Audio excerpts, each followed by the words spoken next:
Bienvenidos a otro episodio más de Antisemitismo en la Historia, un podcast donde exploramos los eventos de antisemitismo, conocidos y no tan conocidos, de la historia de la humanidad. Hoy vamos a hablar de un fenómeno que no es nuevo, pero sí ha encontrado nuevas formas de manifestarse. Nos referimos al antisionismo. Para entenderlo a fondo, tomamos como base un discurso de Elika Lebón, pensadora contemporánea que analiza el antisionismo como un vehículo moderno para la persecución antisemita. Su enfoque es tan profundo como provocador y nos permite ver con claridad cómo el odio que antes se disfrazaba de supremacía racial ahora se disfraza de moralismo político. Elika no se queda en la superficie. Nos lleva a explorar este fenómeno desde la psicología individual, usando herramientas del pensamiento junguiano y desde la dinámica colectiva, mostrando cómo estos mecanismos individuales se amplifican hasta convertirse en movimientos.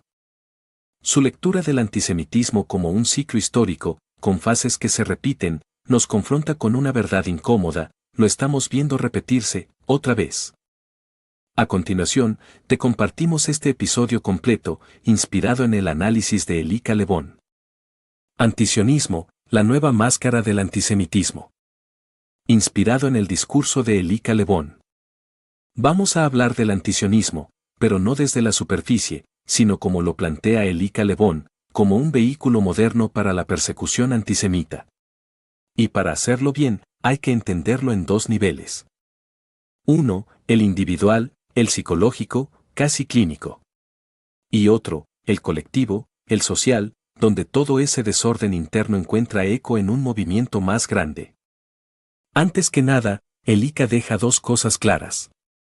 Primero, que no está hablando de gente directamente involucrada en el conflicto israelo-palestino, porque quien tiene una conexión personal con la tierra o el conflicto tiene emociones más complejas.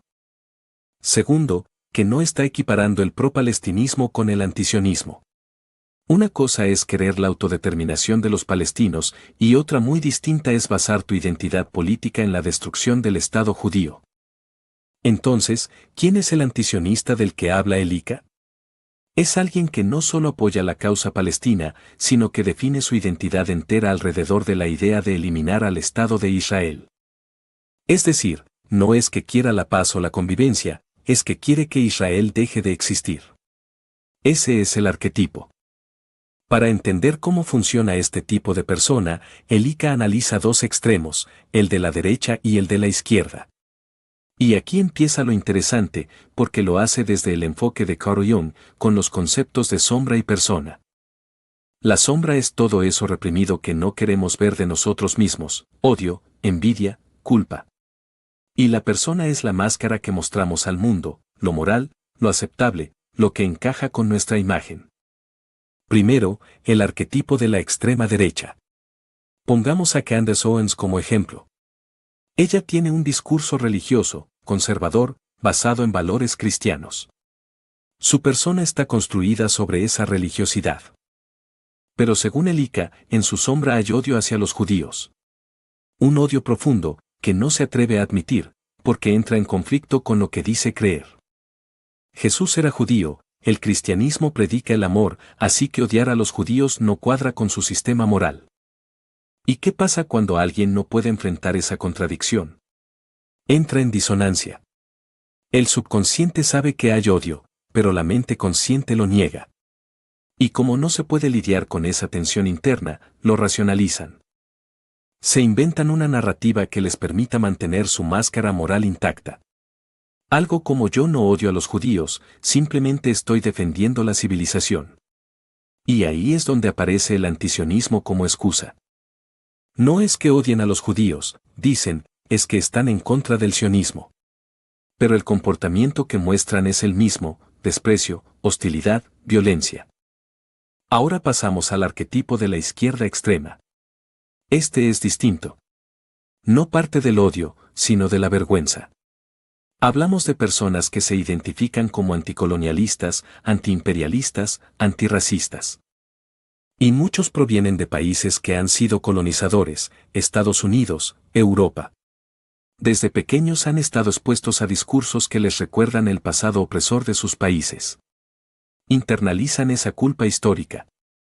Una persona emocionalmente sana puede reconocer esa historia y decir yo no fui parte de eso, no tengo que cargar con esa culpa. Pero mucha gente no puede. Especialmente en ambientes donde esa vergüenza colectiva se refuerza todo el tiempo. Entonces esa vergüenza se mete en la sombra. No pueden digerirla, no saben qué hacer con ella. Y como no pueden dejar de ser blancos, europeos o americanos, necesitan proyectar esa incomodidad en otro.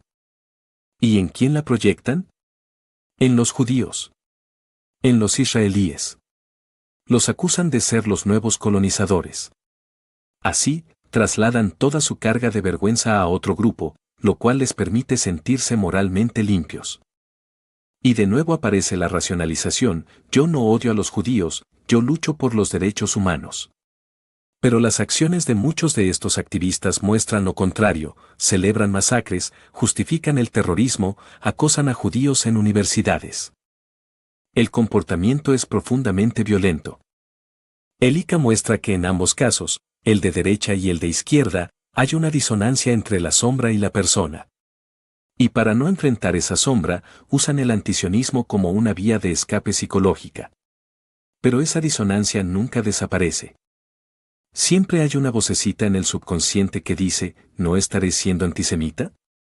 Ahí es donde entra el grupo. Cuando una persona tiene dudas internas, pero forma parte de un movimiento que le dice todo el tiempo eres un buen ser humano, esa racionalización se vuelve colectiva. Cada miembro refuerza las mentiras de los demás. Se validan entre ellos. Esto es lo que el ICA llama corracionalización. Entonces pasamos al plano social. El antisionismo como movimiento se convierte en un mecanismo colectivo para evitar confrontar la sombra. Y ahora viene la parte más potente del análisis, el ciclo del antisemitismo. El ICA propone que el antisemitismo tiene 5 etapas, como un reloj que da la vuelta. Persecución, éxito judío, envidia, justificación moral, persecución otra vez. Ejemplo, época nazi. Primero hubo antisemitismo. Luego los judíos prosperaron en Europa. Luego Hitler y otros sintieron una envidia profunda. Esa envidia se transformó en un sistema de justificación moral basado en la supremacía aria. Y eso llevó al Holocausto.